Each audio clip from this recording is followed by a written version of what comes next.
Salut à toutes et à tous, c'est le Rebelle Capitaliste. J'espère que vous allez bien.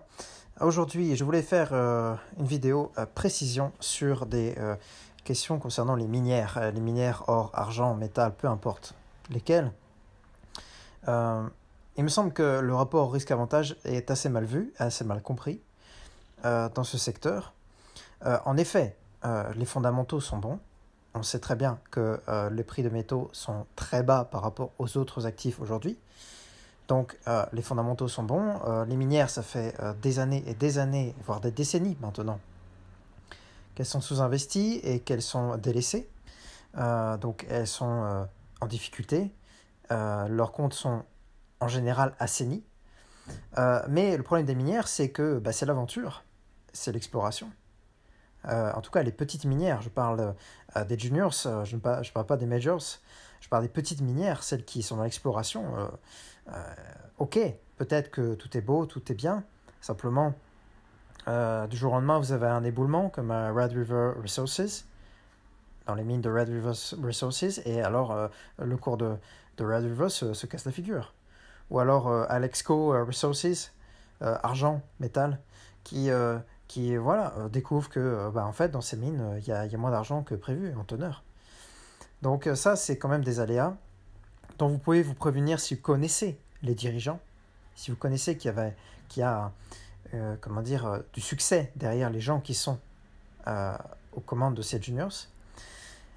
Évidemment, vous avez des plus petites capitalisations, donc vous avez aussi un risque une chance de gain, une espérance de gain plus importante que sur les majors. Mais je voulais surtout dire ceci. Il faut tenir compte de la dynamique du sous-jacent. Évidemment, si le sous-jacent métallique, argent, le prix de l'argent métal augmente, eh bien, globalement, la majorité des actifs majors, juniors, etc. vont augmenter en capitalisation. Elles vont suivre le sous-jacent. Mais ce qu'il faut voir, ce n'est pas dans ça que le rapport risque-bénéfice par rapport aux différents actifs du secteur de l'argent métal, par exemple. Les juniors vont évidemment avoir un levier important à la hausse quand l'argent, admettons, va fortement augmenter. Et il va fortement augmenter.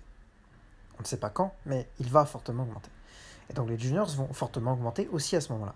Sauf que la forte augmentation sur l'argent métal, le sous-jacent, n'est pas corrélé à un niveau de risque très important. L'argent métal, c'est un gros marché, grosso modo. Vous avez l'argent métal, on investit sur l'argent métal, il n'y a pas de risque. Si le sous-jacent augmente, c'est parfait, l'argent métal augmente très bien. On a un ratio bénéfice-risque très important, très intéressant.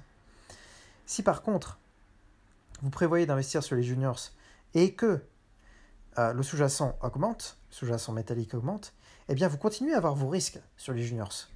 Donc votre rapport bénéfice-risque est moins intéressant. Autrement dit, ce que je veux dire, c'est que quand le sous-jacent augmente fortement, vous avez moins d'incitants à investir sur les petites capitalisations, sur les juniors. Vous avez plus intérêt à jouer le sous-jacent. En termes de bénéfice-risque, et si vous avez une connaissance assez moyenne du secteur. Parce que pour avoir une bonne connaissance du secteur, encore une fois, il vous posez beaucoup de questions. Où, quand, comment, qui. Et par exemple, dans le qui, c'est qui dirige. Quel est l'historique de cette personne? Quels sont l'historique des dirigeants? Qui dirige? Souvent, quand vous êtes dans le secteur des juniors, des exploratrices, vous devez regarder qui est aux manettes. Et souvent, vous avez une bonne ou mauvaise surprise quand quelqu'un arrive aux manettes de la société. Alors que tout le reste est inchangé. Mais il suffit parfois que l'équipe de direction change pour que tout change. Et ce, dans un sens comme dans l'autre. Donc, c'est simplement ce que je voulais dire, c'est que, évidemment, on a l'impression que c'est un secteur qui va apporter beaucoup de garanties, etc. Mais les juniors sont un secteur risqué. Et quand le sous-jacent augmente fortement, eh bien, cela diminue relativement l'attrait pour les juniors, pour les exploratrices, qui, elles, en effet, vont augmenter avec le sous-jacent, qui augmente lui-même, mais qui conservent leur grosse part de risque inhérent à l'activité d'exploration, c'est-à-dire qu'elles n'ont pas encore l'argent elles promettent d'avoir de l'argent métal, mais elles ne l'ont pas découvert. Elles pensent qu'il y en a, mais il faut y aller avec des pelles. Voilà. Et donc, les majors, les majors, les grosses, elles ont déjà l'argent métal. Elles ont des stocks d'argent métal. Donc, c'est moins risqué. Voilà. Donc, en fait, tout est une question de sensibilité au bénéfice-risque. Parce qu'il est évident que si vous tapez dans les bonnes juniors, vous allez avoir des résultats meilleurs que si vous allez sur Pan American Silver, etc. Je ne donne pas de recommandations, je donne simplement des exemples. C'est évident. Mais encore faut-il trouver les bonnes sociétés. Et ça, c'est une autre paire de manches. Voilà, je vous souhaite une excellente journée. N'hésitez pas à commenter, liker, etc. Ciao.